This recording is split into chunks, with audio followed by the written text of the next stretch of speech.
Good afternoon and welcome to today's webinar, Leadership at All Levels, Moxy versus Mastery. My name is Stephanie Hurst and I'm the Member Programs Manager for the National Apartment Association Education Institute. Thank you for joining us. Before we get started, I want to go over a few housekeeping points. This presentation is being recorded and will be posted on the webinars page of the NAA website by early next week. During the discussion, you may type questions into the chat box on your screen and we will share them with our speakers. We have left time at the end of the presentation for questions. And now I will turn it over to Next Gen Committee member Kelly Lee to kick off today's presentation. Kelly?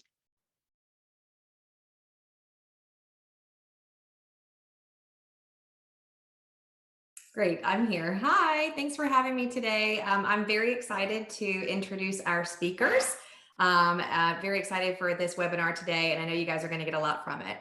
We'll go in order of the screen here. First up, we have Mark Chasin with Eden Multifamily. He is the Vice President and does a lot of different things with Eden Multifamily and Eden Living.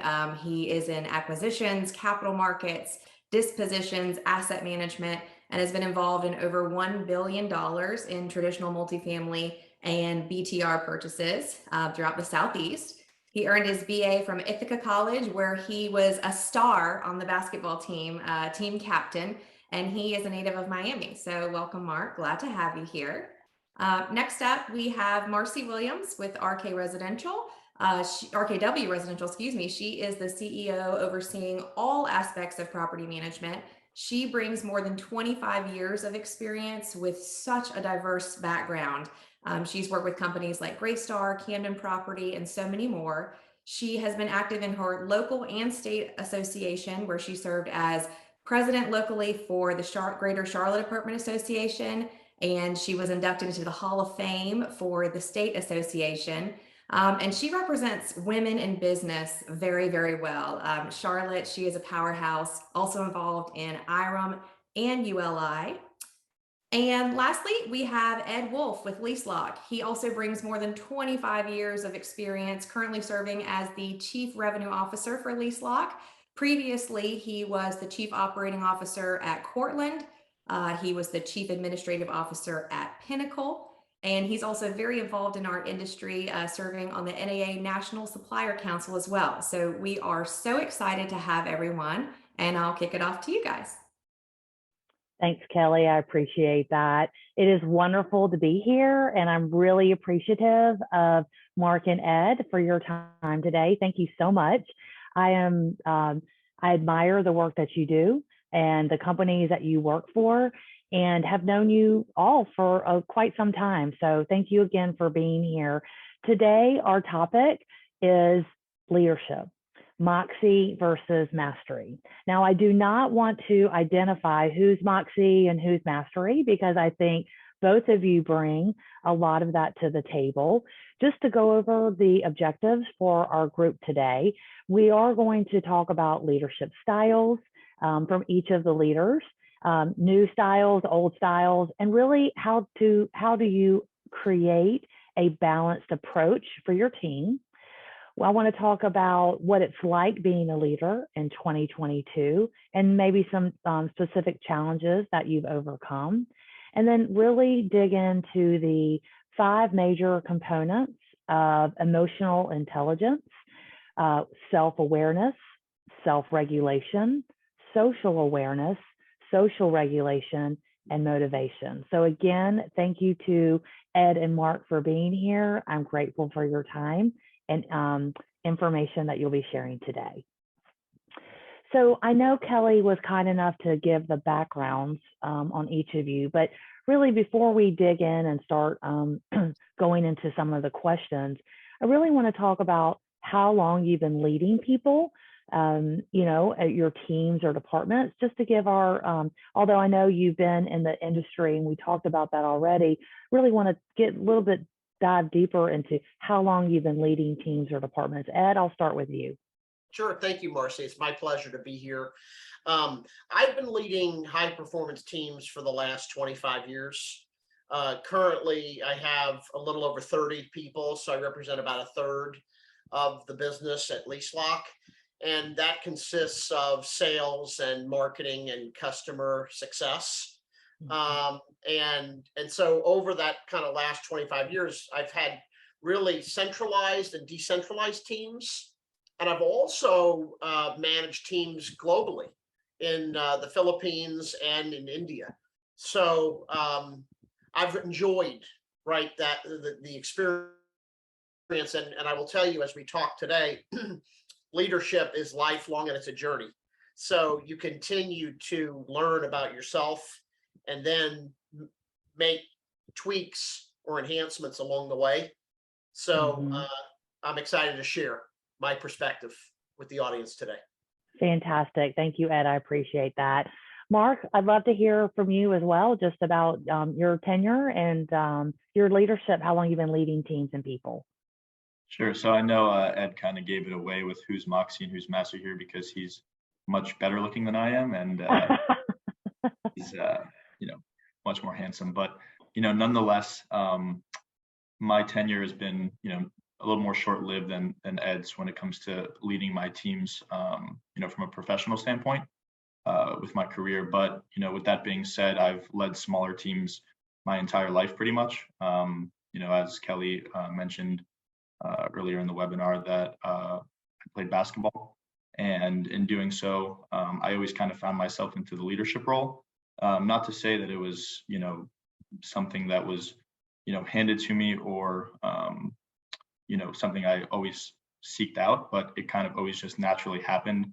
I felt like that was just something that came natural to me, and it's something that I always wanted to do. So probably for the last 15 years or so, I've been fine-tuning my leadership skills and working towards where I am today. Thanks, Mark. I do think that's true. I think the leaders are natural leaders. It doesn't mean that they are a born leader. It's just that a natural leader, that your skills, Ed, as you mentioned, just have to constantly be refined, as you go on. Because when I think of myself as a leader, when I started as a leader, as a property manager, to what I do today and how I lead people, it has, I wouldn't say it's been a 180, but it's really evolved for sure. I did see someone in the chat, Mark, they're interested. Where did you play basketball? So I played college basketball at Ithaca College, which is a school up in upstate New York. Gotcha. And team captain, very impressive. Very impressive. I think, Ed, I'm sure there's, when you look back at your high school and college, there's probably lots of people and teams and things that you led as well. Yeah. For sure. Yeah, for sure. Okay, fantastic. Well, Ed, when you think about you as a leader, what are the top 3 things that come to mind? So just how would you describe you as a leader? Yeah, it's a good question. And I will say, first and foremost, the one that to me has been consistent is passion. I'm just very passionate about what I do and who I do it with. Mm-hmm. And so that would be first. Second would be a servant leader. I believe in paying it forward, and I've been very blessed, and in turn, I want to help others. And then lastly, I would say empathetic and caring. I believe that every leader needs to have some level of empathy and to be able to relate to others and to be genuine and authentic. And so that, I would say, those are the 3 that pop off the sheet for me.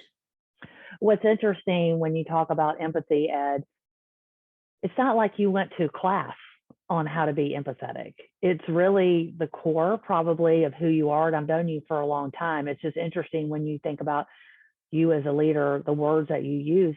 I don't see a business class on that, how to take care of your people, how to care about people, how to be genuine. It's really who you are. We said, you're not really born a leader, but, it's really as you develop and who you are as an individual, sounds like has made you a great leader today. Now, on the flip side, Ed, if I went and I asked some of the people that work for you, what would they say? How would they describe you? Yeah, so I actually cheated and asked 1 or 2 of my direct reports and said, hey, how would you describe me? And here's what they said: charismatic, transformational leader, and servant leader. And I didn't steal the servant leader from them, but it was good validation Mm-hmm. for what I believe. And then, by the way, that's not to say, right, that I'm a perfect leader. By no means am I perfect, but I believe at the core, and one of the things that I shared with you in terms of empathy and caring is I care. Like, I care about doing the right thing, even when it's hard, and how you treat people on the front end and on the back end is something you have to live with. Mm-hmm. And at the end of the day, for me, life's too short, and you want to just do the right thing, even when it's hard. Mm-hmm. That makes sense. Yeah, absolutely. It makes sense for sure. So, Mark, asking you, how would you describe yourself as a leader? Well, for the longest time, and even really today, I like to begin leadership by leading by example. So I think if you're unable to lead by example, then you're really not a leader at all, because that's really the basic fundamental of what it means to be a leader. You can't expect anyone to do anything with you and with your team if you can't do it yourself. Mm-hmm. So, I think that's really the basic fundamental for really anyone at any age, whether you're, a rookie into the business or, you're an industry veteran, but joining a new company. I think the first thing you can do before asking anything from anyone is to expect it from yourself, show people that you're willing and able to do it, and then you're able to bring people along after you. Mm-hmm. So, I think there's something that gets lost with a lot of people, and it's almost like the word boss and the word leader. And if somebody is considered your boss, they're automatically just in a leadership position, and vice versa, right?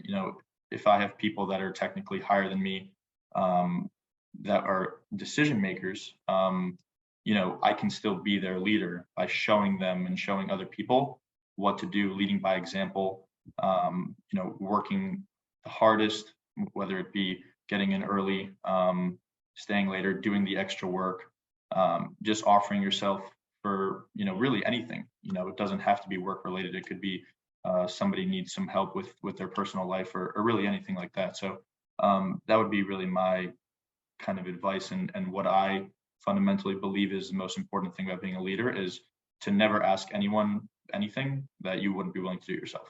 Mm-hmm. Mark, I personally love that. What you just said there, it resonates with me completely. And to your point, right, you have to lead by example, which is sort of what you just said here. It's easy for someone to acquiesce, right, and take the path of least resistance, but I do believe people follow people. So that really, to me, resonates. When I look at this 25 years of leading people, there's nothing that I won't do, and I'm not going to ask anybody to do something that I wouldn't do myself. Mm-hmm. Exactly. That makes sense.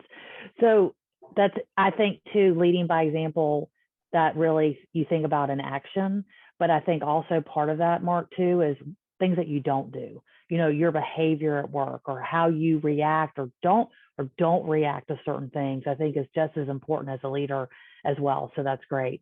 Now, if I went and asked some of the people that you work with, your basketball team, or, some of the people that you're leading, or departments or teams, what do you think they would say about you? It's an interesting question, because unlike, yourself and Ed, you guys work for larger companies and work with larger companies where the relationships, although can be intimate, they're a little bit probably more, there's a little more distance between yourself and other people, that you don't work with them as often as day to day. And I mean, really, when you take this, if we go back and you take the sport of basketball, for example, I mean, compared to other sports, I mean, it's a pretty small roster. It's a pretty tight knit group of people, and it kind of is the same with where I am with Eden right now today. Although we're doing great things and taking on a lot on our plate, our team is relatively small. So the company has much more of a, I guess, familial feel to it. And if I were to ask, teammates of the past or the people I work with today,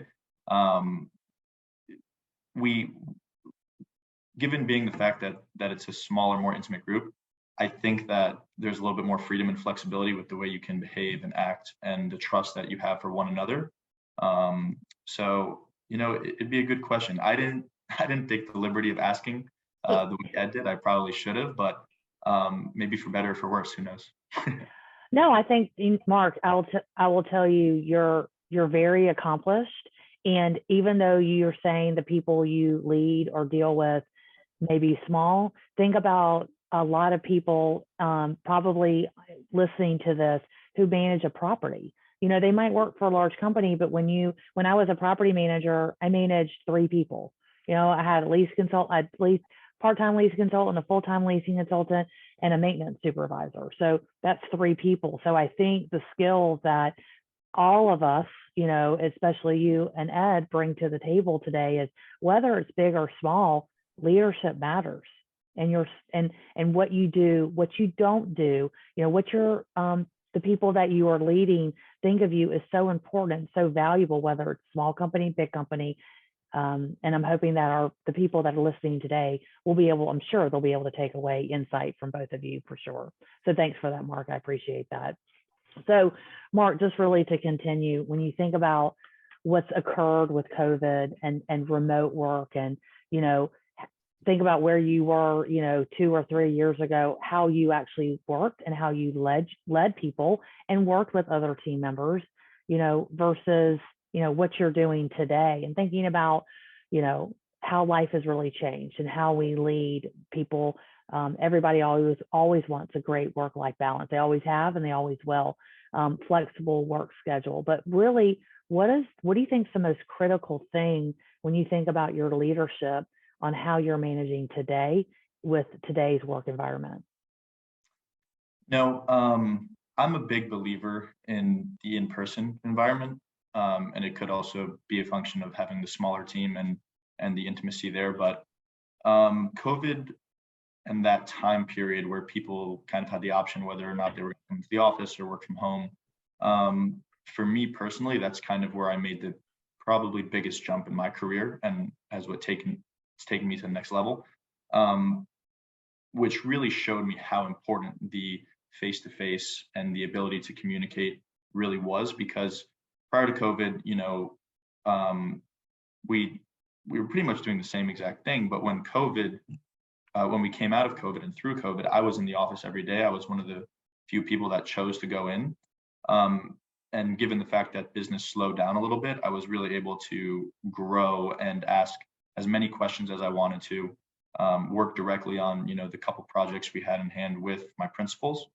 And it was essentially, I like to tell people, almost like getting my master's in real estate development, and all the processes in between, because, I'm 10 yards away, there's a slowdown in business, and I can essentially walk over into the office and just fire away questions. And look, I was lucky enough to be working with people that, were open to sharing their knowledge. And, that's another leadership lesson to learn, right? I think it's very important to be there for, the younger generation, and for the people that are working with you that don't know what you know.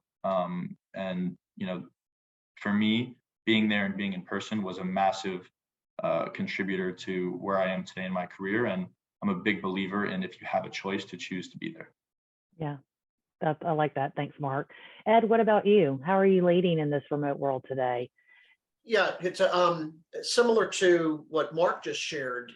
It's all about intentionality. So making a point to create connectivity, and create moments. So last week we had our implementation team, somebody from Cincinnati, someone from Miami, and they're here in Dallas, and we're here doing a working session. I mean, it was so invigorating and so energizing, right? To get people together again and to kind of brainstorm. We schedule a once a month lunch that's intentional to get cross-functional people together that are here locally, right? Like we call this HQ2 because LeaseLock's headquartered in Marina Del Rey, California. So I think the takeaway here is intentionality, right? Mm-hmm. How do you intentionally reach out? How do you create those moments for people? And, when I look across the various folks that I've got working with me, they're all very different. And what works for one may not work for another. Like I have one person who really wants to meet face to face, and I enjoy that, and it sort of invigorates, right? And then I have other people that would prefer not to meet face to face and are perfectly content with doing what they do. And so it's a balancing act. And so I go back to really having the emotional intelligence to know how to manage various personalities based on what's important to them. That makes sense. Mark, it's interesting. You're saying, you want to be in the office, to be there, not only for your team, but also for you to continue your learning with the people that you work for as well. So, being in person is important to you. And Ed, as a leader, what I think I hear you saying is, it's all about intention and really managing the people how they want to be managed, not just managing on your schedule. And Ed, you manage people in different time zones. So how does that work? Are you on their time zone, or do they work on your time zone as a leader? Yeah, no, it's a great question. So I work on their time zone. So, oh, wow. In the Philippines, servant leader. That's exactly, what you're doing, working on their schedule. But in the Philippines, right? Exactly. So it's sort of like I don't want people to work with my schedule. It's important for me to work with theirs. So like in the Philippines, right? I would be going into the office at 11 p.m. Manila time, which is 9 a.m. Central. Wow. So, and that's what you do. It's not like I'm looking for you to change my your work schedule because Ed's in town.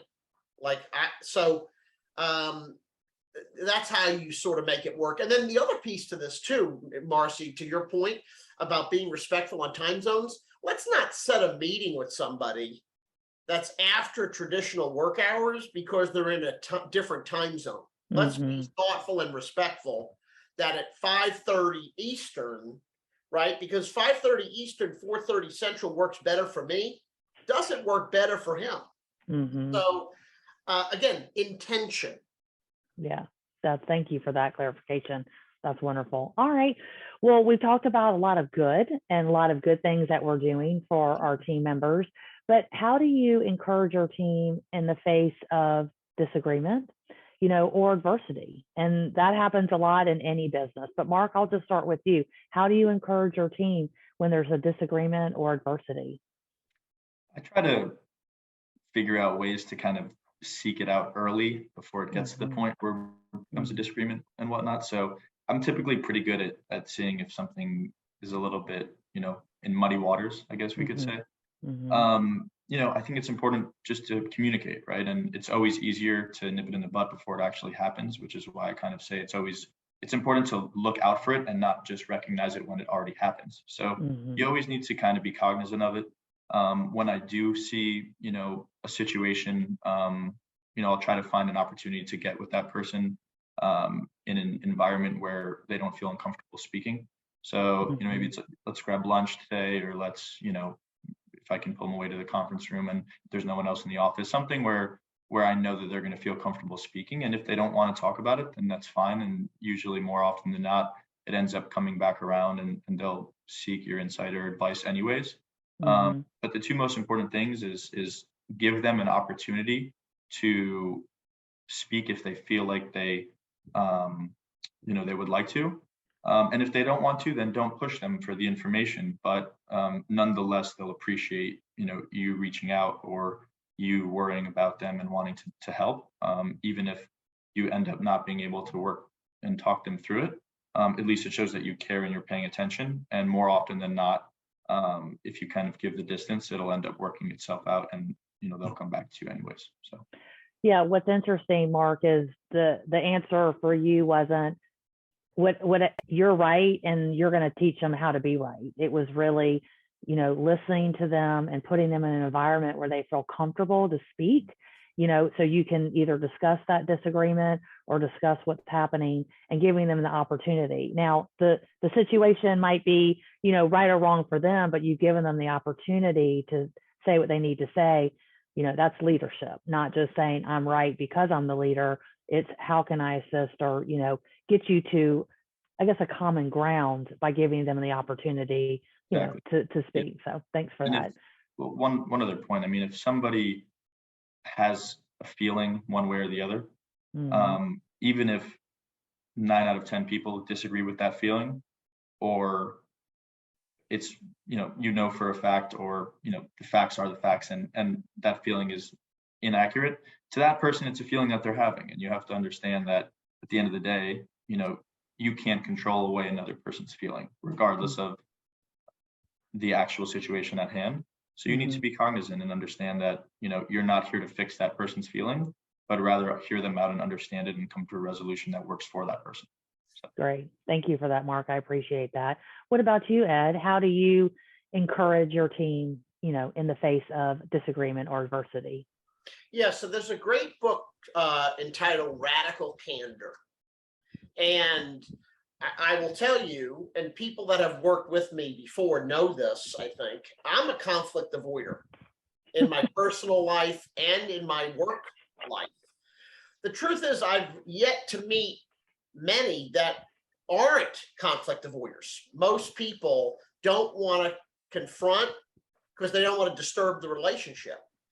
And so it's again a balancing act, right? So what I've seen personally is invoke the 24-hour rule.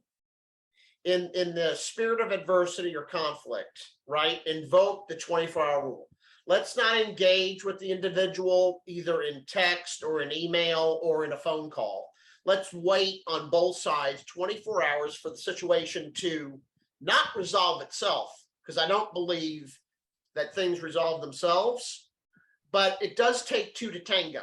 So for the person to take the approach, well, that's on them.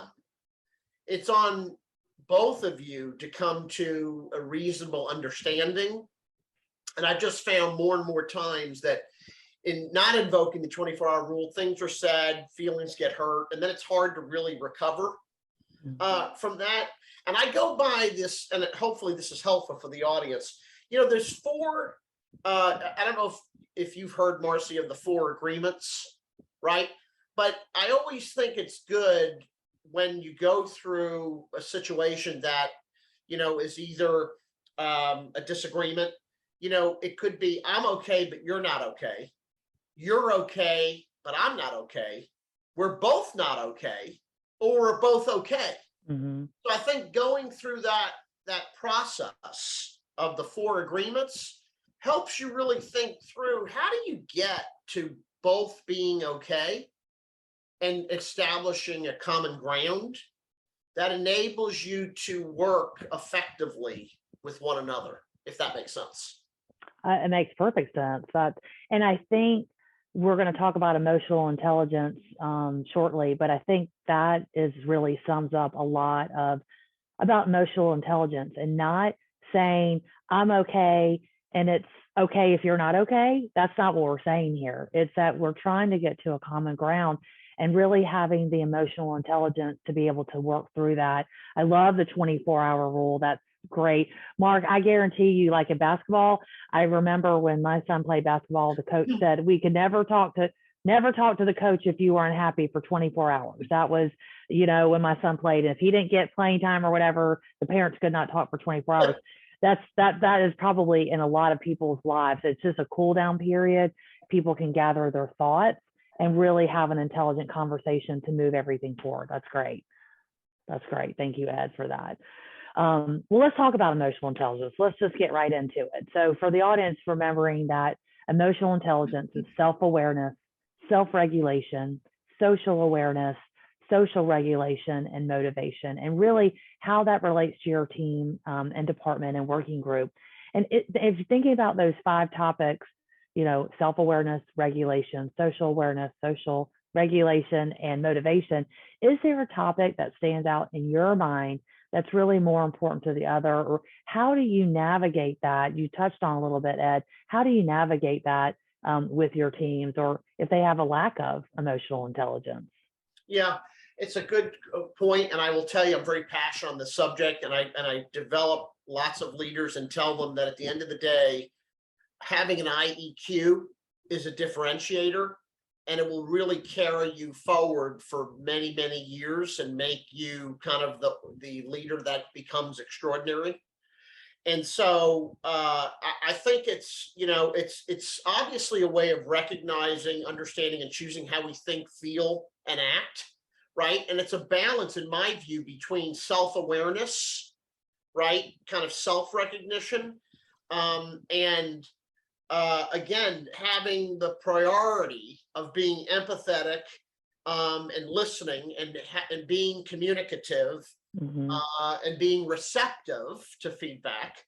But the other thing that I've found, there's a great book, by the way. I'm a voracious reader, and one book of Dealing with Emotional Intelligence by Daniel Goleman is a fantastic staple to put in your library to refer to, because it gives thoughts, ideas, perspectives, and suggestions of what those managers need to do to deal with emotional intelligence.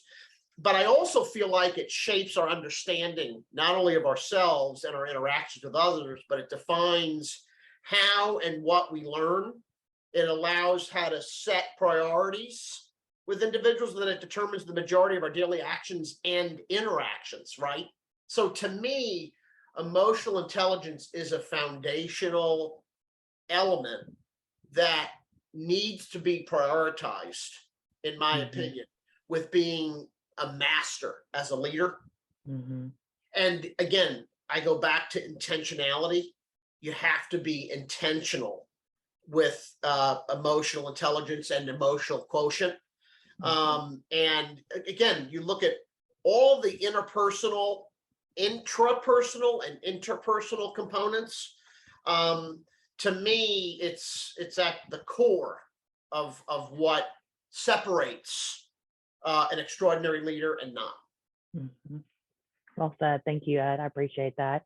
Mark, what about you? Anything that stands out within those 5 descriptions of emotional intelligence? I could say something that would hit anything more on the head than what Ed just said, then I would dive into it. But I think what Ed was saying about it kind of carrying you a long ways. It's so important. Emotions are they're everywhere. They can happen in the grocery store with the cash register. They can happen,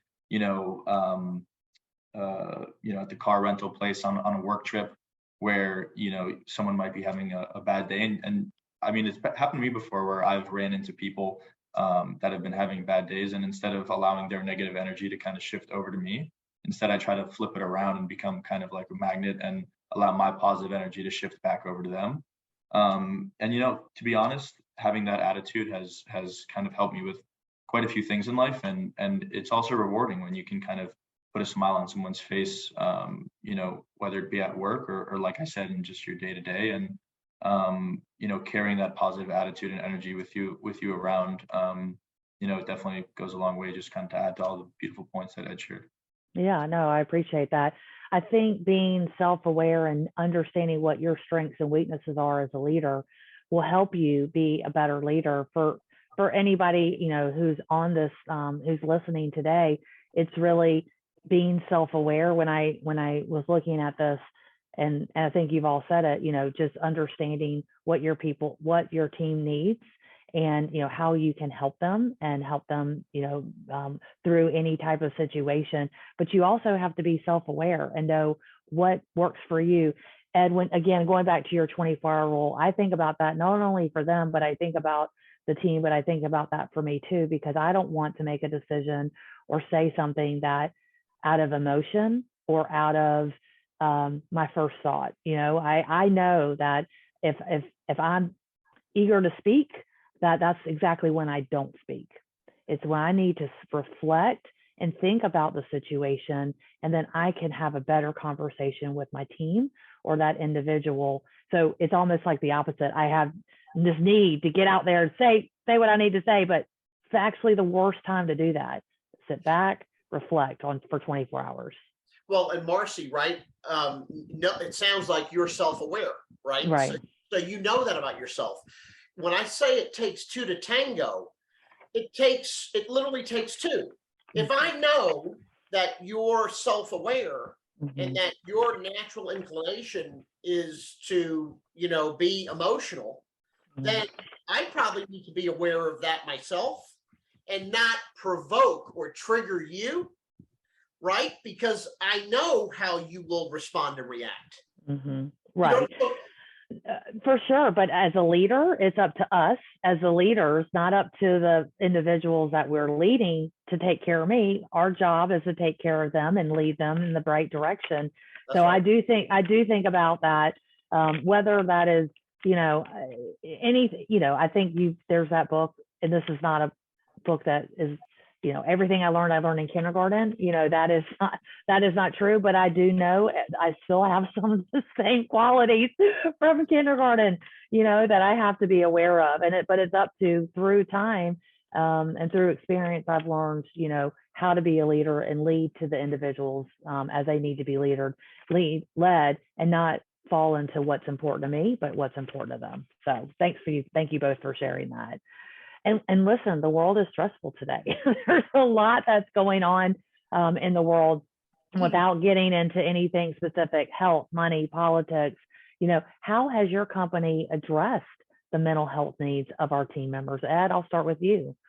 Yeah, I will tell you, this company is rare in Mm. that, and feel very fortunate and blessed that we have two co-founders that are very much in tune with people's values, their emotions, what's happening on the macroeconomic Mhm. standpoint. So we actually, and this is the one company I've never really had unlimited PTO, as well as 17 paid holidays. I mean, like the two co-founders made a point to say, we're going to close the office between Christmas and New Year's so you have a moment to recharge with your families. Mhm. And I think about that, and I'm grateful, right? Because it is stressful, right? People are working 12 to 14 hours a day.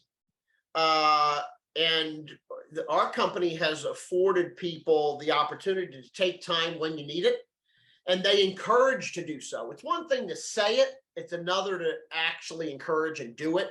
Mhm. And so I feel very fortunate to have a leadership team that truly embraces it and supports it. Yeah, that's true. Mark, I know with a smaller company, you may not be afforded all of, we're closed or things like that. But is there anything that you can think of specifically that the company that you work for helps with, the team members' mental health needs?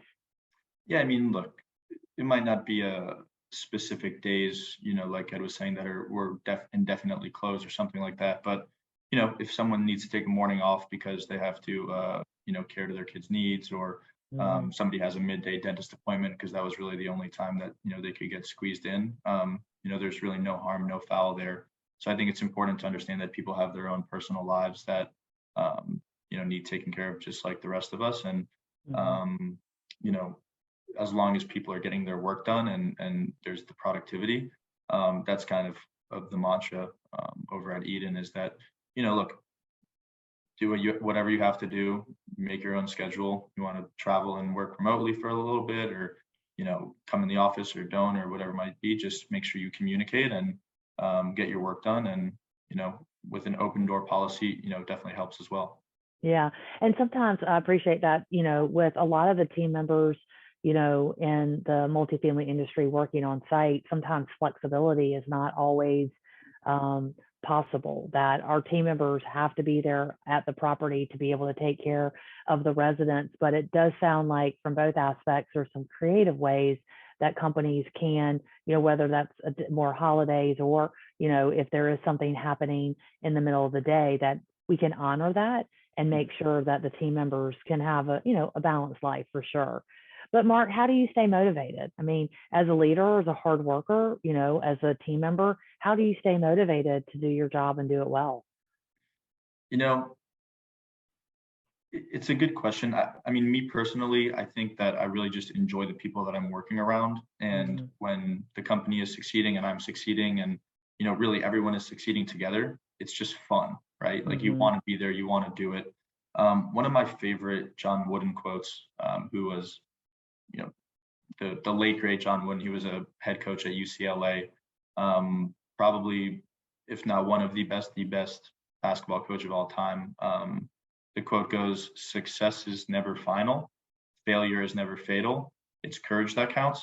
So no matter where you are on that kind of spectrum of whether you're kind of at a low or at a high, whether it's, peaks and valleys is what I like to call them, you kind of just have to stay level the whole time. And if you're at a peak, or what you conceive to be a peak, go find the next peak, right? Or if you're at a low point, it's like, okay, well, I'm gonna prevent myself from getting even lower. And throughout all of it, I'm just gonna have the courage and adversity to just get through it. And, thinking through it like that, and actually just embracing those moments as opposed to shying away from them, I kind of get, a little bit of an adrenaline rush, to kind of motivate myself and ask myself, what can I do next? Like, where am I going to take this to next? So Yeah. Say that quote again. I really like that quote. Will you say it again? Yes. Success is never final. Failure is never fatal. It's courage that counts. Love it. Thank you for that. Thank you for that. Ed, how do you stay balanced? I mean, how do you decompress? Well, we love the beach. And so beach time is our happy place. And so I'm just a naturally high energy, motivated individual. But the beach is really where I can decompress and really not have anything to think about. But where I'm gonna walk to, what coffee I'm gonna get, or what's the next glass of wine that I'm gonna try. Okay, gotcha. Mark, what about you? Do you have anything on a daily basis? I mean, your job is very high stress. What do you do to decompress? Pretty much every day I like to at least find myself on a basketball court or in a weight room for the most part. If I don't, I get a little antsy and I feel like I'm losing myself a little bit. So, between that and just being the extrovert that I am, I just like to surround myself with good people as well. So that's great. And Mark, when you think about your leadership development and growth, it's always, it is an evolution. I think we talked about that in the beginning, but how do you maintain your leadership development and growing with your company and growing personally as a leader? Yeah, I think, look, if you really want to be a leader and you enjoy it and you embrace it, which some people do and some people don't. And with that being said, if you don't want to be a leader, it's okay to not be, right? Like, I don't think, everyone always thinks, it's important to be in the leadership role. You can lead in other ways, like we spoke about before, but, just keeping your eyes open, paying attention to things every single day. And, it really ultimately just happens organically. And if you choose to be the person that wants to be a leader and you dedicate yourself to it the right way, you'll learn everything naturally and organically in your day-to-day life and career and whatever else it might be. That'll make you an even better leader for the day after. So that's great. What about you, Ed? So I'm a big believer of challenging yourself. Like, I don't believe the term complacency. That's not part of my vocabulary. So I sort of ask myself, and I ask my teams, what have you done in the last 6 months to grow yourself professionally? And, challenging yourself and pushing yourself, right, to your higher calling is what's going to help you elevate and get where you ultimately want to be, right? So my question to people is, do you have a career plan? Is that a personal plan or is it a professional plan? And if it's, and they may not be mutually exclusive, but let's write it down. Let's review it monthly or quarterly, and let's talk about what you're doing to achieve that. I think absent having a plan, absent writing it down and creating accountability, it's not going to enable you to grow yourself professionally unless you do those things. In my opinion. No, that makes sense. Well, we're going to open up the panel for questions in about 5 minutes. I only have a couple more questions. So if there are any questions that you'd like to ask, Ed or Mark, please make sure you put them in the chat and Kelly's going to help facilitate those. So I just have a couple more questions for each of you. So Ed, I'll just really start with you. You think about your career, you think of everything that you've done, the highs and the lows. What have you learned as when you think back on your career, what is maybe a mistake that you made? How did you handle it at the time? And after reflection, would you have handled it the same way? It's a great question. I thought a lot about this, Okay. and I will tell you, and I've used this example with what I'm going to share today. Money is not the end all be all, right? You can make a lot of money, but not be happy in the Mm-hmm. environment, right? So here's the lesson. Don't compromise what's ultimately important to you for the almighty dollar, right? So if you do what you love, right? And in my case, I feel fortunate. I don't feel like I'm working. I love what I do, and I love helping people and paying it forward. And I get paid for doing that. Mm-hmm. But if I chase the almighty dollar and that drove decisions, and I will tell you, there was a point in my career like 10, 15 years ago where I thought I needed to make X dollars by the time I was 30, X dollars by the time I was 40. Well, I was chasing the dollar, but at what expense? Mm-hmm. And so on a go forward basis, money is not the end all be all. Gotcha. Thanks. What about you, Mark? Anything that mistake you might have made and how you've learned from it? Yeah, I mean, look, in my playing days back in college, we had a little bit of a younger team by the time I was a second year player. So I was thrown into, a leadership role that I probably wasn't ready for, to be honest. Mm-hmm. And I embraced it. And looking back on those days, I should have realized that I was really leading my peers. I wasn't really, there's different levels of leadership. There's top-down leadership, there's bottom-up leadership, and then there's leading across. And at that time, I was pretty much leading across, but because of the fact that I ended up in a leadership role with, some of my peers and classmates that were either, in my class or the class below me, I probably was a little bit too much of a not lead by example and more kind of leading as if I was a boss as opposed to a teammate of theirs with one common goal. And I learned that pretty quickly. And, it kind of got me back to what I was talking about earlier on, right? Like, if you want to be a leader, you have to lead by example. And when you're leading across, you have to continue to lead by example. And that's how you get people behind you, right? So, just because you did it before, the past is the past. The past goes out of the window very quickly in most people's minds if you're not also doing it in the present as well. So you can't lose sight of what gets you somewhere. And when it gets you somewhere, like Ed said, what's next, right? Like, how can I push myself to the limit? How am I not going to be complacent? So now when I was here and I got here and I'm trying to uplift my peers and everyone to here with me, when I get them here, I need to get here so I can bring my peers to here again. So that's kind of, my bigger takeaway from that leadership moment in my life. Oh, thank you for sharing. I appreciate that. And really, last question before we open it up for questions from the audience is really think about what is an experience or a book or a podcast that has really helped you in your career. Is there any resource or any event or anything you can think of that's really made an impact on you as a leader? I'll start with you, Mark. So kind of goes back to the John Wooden quote that I was saying. I really, sometimes I'll just sit there and I could read his quotes for days. He has hundreds, maybe thousands of quotes, and they all kind of hit you in a different way. And depending on the day that you read them, they can mean something else to you based on the type of week or month or even year you've had, right? Because you're, what's happened to you kind of changes your perspective on how you see things based on what someone or something is telling you.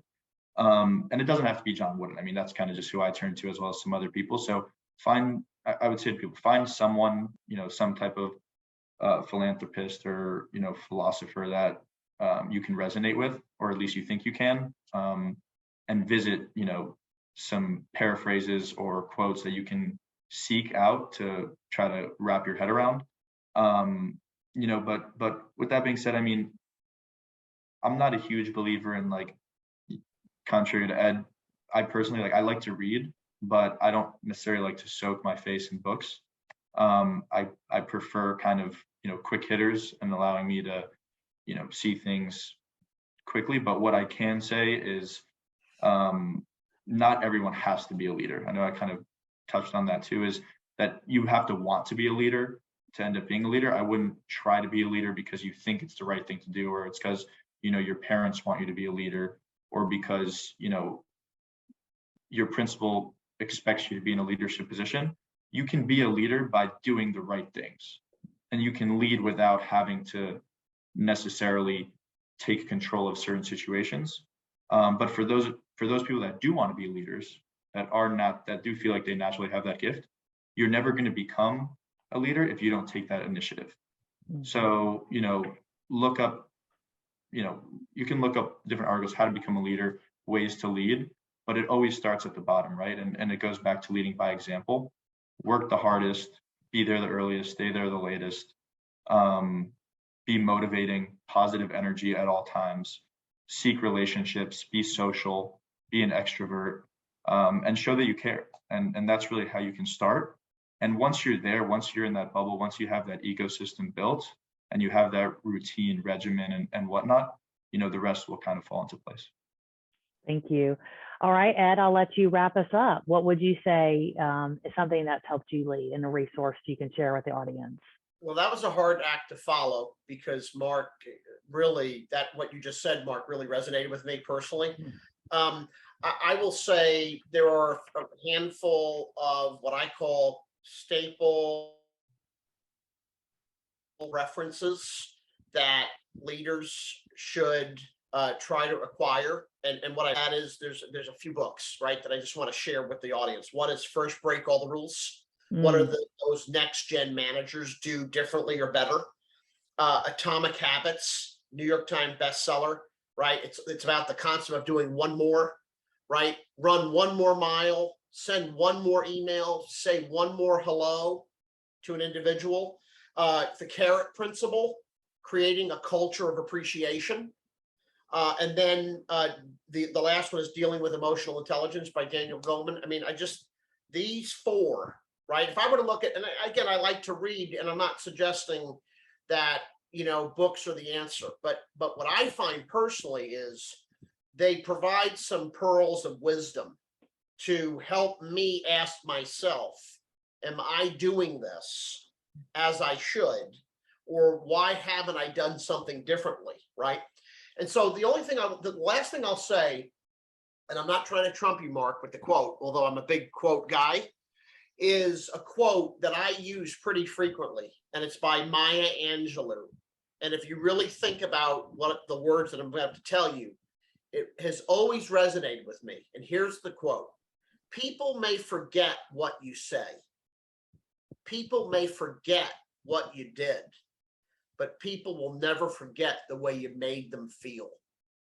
And so if you think about that and the experience you're trying to create for people that are looking to you in a leadership capacity, people will never forget the way you made them feel, whether it was on their birthday or whether it was on a work anniversary or whether it was a death in the family.